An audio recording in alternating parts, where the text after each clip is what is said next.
Greetings everybody, Fu here with part 4 of your RC construction. We're going to start working on gluing shims to get our halves put together. This is where we're going to use our Devcon plastic welder and those clamps we talked about in the first section.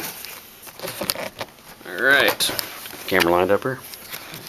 Alright, with this Devcon plastic welder, use a well ventilated space or it will melt your brain. Very strong stuff, doesn't take a lot. It's a 2-part compound. Squeeze out just a tiny bit. Pull back on the syringe so you don't get it squirting out on you. Mix them both together. You'll get kind of a mucusy yellow glop. That's usually a good enough mix. Does not take a lot of this stuff. You're going to identify your piece you're going to put it on.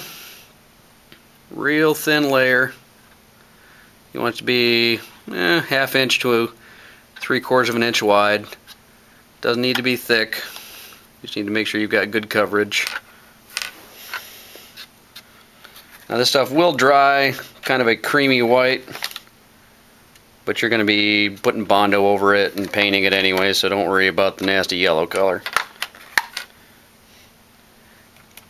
You can work with this stuff for about 4 minutes once you mix the 2 parts together, and then it's ready to handle in 15 minutes, but I usually leave it for 4 hours plus, overnight if I can, just to make sure it sets.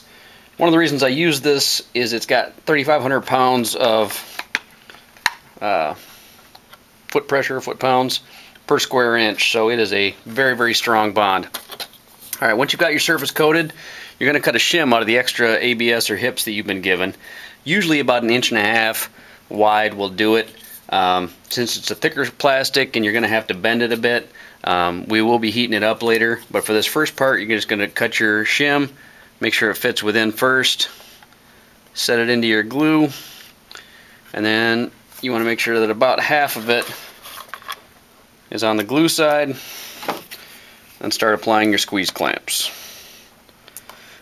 Don't worry about getting the glue on the clamps themselves. These clamps, another reason I use them is the ABS does not bond to the tips. You want to get as much coverage as you can, make sure there's as much surface area grabbing onto that glue.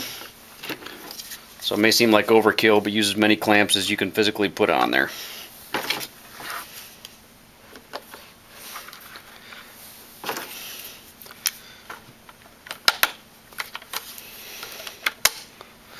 Okay, we're going to let that go ahead and sit.